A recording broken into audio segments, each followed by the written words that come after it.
புதுச்சேரியில் நடந்த பாமக பொதுக்குழு கூட்டத்தில் ராமதாஸின் அக்கா மகன் அக்கட்சியில் முகுந்தனுக்கு இளஞ்சிரணி பதவி வழங்குவதாக ராமதாஸ் அறிவித்தார். இதற்கு அன்புமணி எதிர்ப்பு தெரிவித்தார். அப்போது இது தான் வளர்த்த கட்சி, நான் சொல்வதை கேட்பவர்கள் கட்சியில் இருக்கலாம், விருப்பமில்லாதவர்கள் கட்சியில் இருந்து விலகி செல்லலாம் என்றும் பாமக நிறுவனர் ராமதாஸ் கூறவே பொதுக்குழு மேடையில் இருந்த அன்புமணி மைக்கை போட்டுவிட்டு கீழே இறங்கி சென்றார். மேலும் தன்னை சந்திக்க வேண்டும் என்றால் பனையூரில் உள்ள அலுவலகத்தில் வந்து சந்திக்கலாம் என்று கூறினார். இந்த சம்பவம் தான் பாமக கட்சியில் உள்ள உட்கட்சி மோதலை வெட்ட வெளிச்சமாக்கியது. அதன் பிறகு பாமக நிர்வாகிகள் சந்தித்து பேச்சுவார்த்தை நடத்திய பிறகு சமாதானம் செய்தனர். இந்த சூழலில் கடந்த ஏப்ரல் மாதம் செய்தியாளர்களை சந்தித்த ராமதாஸ், பாட்டாளி மக்கள் கட்சியின் தலைவர் பதவியில் நான் தான் இருப்பேன் என்றும் இதுவரை பாமக தலைவர் பதவியில் இருந்த அன்புமணியை நீக்குவதாக அறிவித்தார். இதற்கு அன்புமணி கடும் எதிர்ப்பு தெரிவித்தார். மேலும் தன்னை கட்சி பதவியில் இருந்து நீக்க யாருக்கும் அதிகாரம் இல்லை என்று அறிவித்தார். இதனால் மீண்டும் பாமகவில் உட்கட்சி மோதல் வெடித்தது.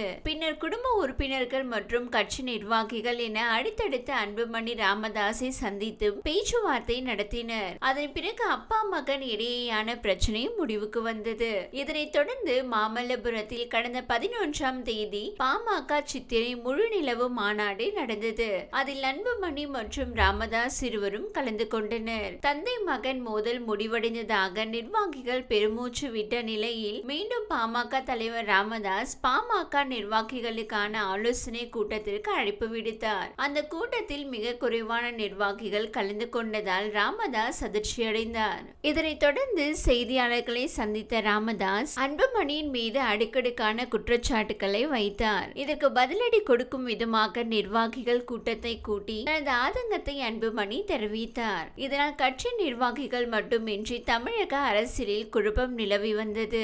இந்த நிலையில் பாமக உட்கட்சி பிரச்சனைக்கு தீர்வு காணும் வகையில் இன்று தைலாபுரம் இல்லத்தில் ராமதாஸ் அன்புமணி சந்திப்பு நடைபெற்றது. தேசிய ஜனநாயக கூட்டணியை பொறுத்தவரை பாமக முக்கிய அங்கமாக பாஜக பார்க்கிறது. அன்புமணியும் பாஜக உடனான கூட்டணியை விரும்பி வருகிறார். ஆனால் ராமதாஸ் மறுத்து பேசுவதையும் கட்சி பிரிந்து நிற்பதையும் பாஜக ரசிக்கவில்லை. இது தேசிய ஜனநாயக கூட்டணி வலுவிழந்து உள்ளது போன்ற தோற்றத்தை ஏற்படுத்தும் என பாஜக நினைக்கிறது. எனவே நீங்கள் இறங்கி சென்று ராமதாசுடன் இணக்கமாகுங்கள். கட்சி ஒருங்கிணைந்து ஒற்றுமையாக இருந்தால் மட்டுமே வெற்றி பெற முடியும் என்று பாஜக மேலிடம் அன்புமணிக்கு கூறியுள்ளதாம். இதனால் தான் அன்புமணி இன்று காலையிலேயே கிளம்பி சென்று ராமதாஸை சந்தித்துள்ளார். அவர் சந்தித்து விட்டு வெளியே வந்ததும் ஆடிட்டர் குருமூர்த்தி, அதிமுக முன்னாள் மேயர் சைதை துரைசாமி ஆகியோர் பாமக நிறுவனர் ராமதாஸை சந்தித்துள்ளனர். ஆடிட்டர் குருமூர்த்தி பாஜக கூட்டணிக்காக ரகசிய பேச்சுவார்த்தைகளை முன்னெடுத்து வருகிறார். அமித்ஷா டெல்லி வந்த போது குருமூர்த்தி அவரது வீட்டிற்கு தேடி சென்று சந்தித்தார். டெல்லி அரசியலில் செல்வாக்காக உள்ள குருமூர்த்தி ராமதாஸை சந்திக்கிறார் என்றால் அது அமித்ஷா சார்பில் தான் சென்றிருப்பார் என்கிறார்கள். அமித்ஷா விரைவில் தமிழகம் வர உள்ள நிலையில் அதற்கு முன்னதாக பாமகவின் உட்கட்சி மோதலை முடிவுக்கு கொண்டு வந்து தேசிய ஜனநாயக கூட்டணியின் கட்சிகள் அனைத்தையும் இந்த முறை மேடை ஏற்றிவிட வேண்டும் என்பதே பாஜகவின் திட்டமாக உள்ளது. ஆடிட்டர் குருமூர்த்தியுடன் சென்றுள்ள சைதை துரைசாமி சில ஆண்டுகளாக அண்மை காலமாக அரசியல் கருத்துக்களை பேசி வருகிறார். அதிமுகவில் பிரிந்து நிற்பவர்களை ஒருங்கிணைக்க வேண்டும், மத்திய அரசுடன் இணக்கமாக செல்ல வேண்டும் என்று அவர் கூறி வருகிறார். அவரும் சென்றுள்ளதால் தேசிய ஜனநாயக கூட்டணியை வலுப்படுத்துவதற்கான பணிகள் வேகம் எடுத்துள்ளன.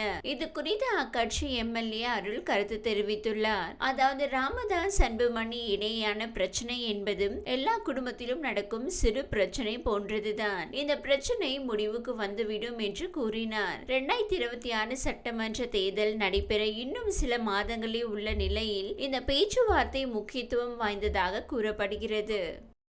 இந்த வீடியோ உங்களுக்கு பிடித்திருந்தால் லைக் செய்யுங்க. மேலும் இதுபோல் வீடியோ தொடர்ந்து பார்க்க நம்ம ஒரு சேனலை சப்ஸ்கிரைப் மற்றும் ஃபாலோ செய்யுங்க.